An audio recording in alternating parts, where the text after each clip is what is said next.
Kirk Cousins just signed with the Atlanta Falcons. We're going to tell you how that affects every Falcons player, along with the Minnesota Vikings that are going to struggle because of that.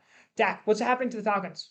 Well, first of all, Drake London and Kyle Pitts are just ecstatic right now. They finally got the franchise quarterback that they've been looking for since they got in the league. Drake London, I think he's really talented. He's probably right around like wide receiver 16 range, and he's going up to at least wide receiver 12. People love his talent. He was obviously taken first before Garrett Wilson, before Chris Olave in that draft class. People are going to buy into the talent. They're going to buy into the fact that Kirk Cousins loves to supply his wide receiver ones, and Drake London's stock is going to go way up.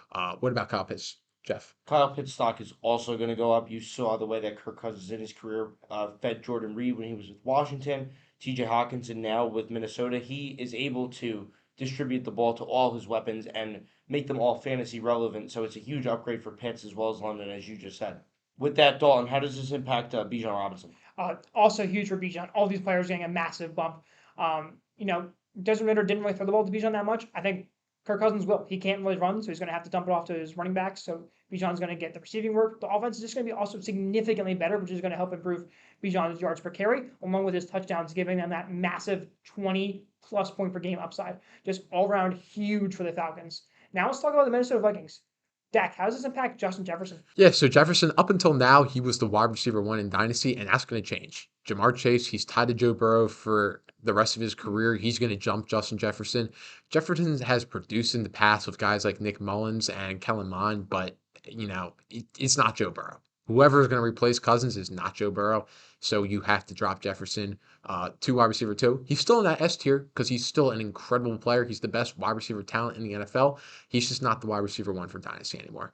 Jeff, how about Jordan Addison? Addison also takes a huge downgrade. You don't know who Minnesota's going to bring into the quarterback room. Kirk Cousins, as I just praised him for what he's going to do with Atlanta, he was great at distributing the football and feeding all those targets into these fantasy relevant players. With Cousins gone, don't know, question mark, in Minnesota's quarterback room. Not sure, it will most likely not be as good as a distributor of the football as Kirk Cousins. Therefore, everybody in the offense, especially Jordan Addison, is going to take a downgrade. Last year, Addison was fed with touchdowns. He had 10. That number with Cousins gone is also going to drop dramatically. Dalton, how does this impact Hawkinson? TJ Hawkinson, like Addison, like Jefferson, is going to take a huge hit. Maybe the biggest hit. I think Jefferson takes the smallest hit out of the three. But Kirk Cousins is a top three quarterback when it comes to getting your players fantasy points, and you're just not going to find even close to replicating that with whoever they bring in. So he's going to take a decent hit. A lot of people have him as tight end 2 right now in Dynasty, tight end 3. I think he could drop all the way to 5 or 6 because being in a good offense is such a big part of being a fantasy producing tight end. So Dak, round us off. How does this impact Kirk Cousins himself? Kirk Cousins, you kind of look at him as like that quarterback two type guy. In a 10-team start 10, I don't really think it changes much. We've talked about it in past videos, the lack of QB scarcity in that type of format. It like Cousins doesn't really matter going to Atlanta. You still want those hammer quarterbacks. In a 12-team start 10, 6-point passing touchdown, I think his perceived value will definitely go up. The community is going to really start to inflate him just because he got that shiny new contract. But us personally, we're not really moving him up in our rankings. He's still someone to have, that's really nice at QB2 on your team. Just like a Tua would be really nice. Just like a Trevor Lawrence would be really nice.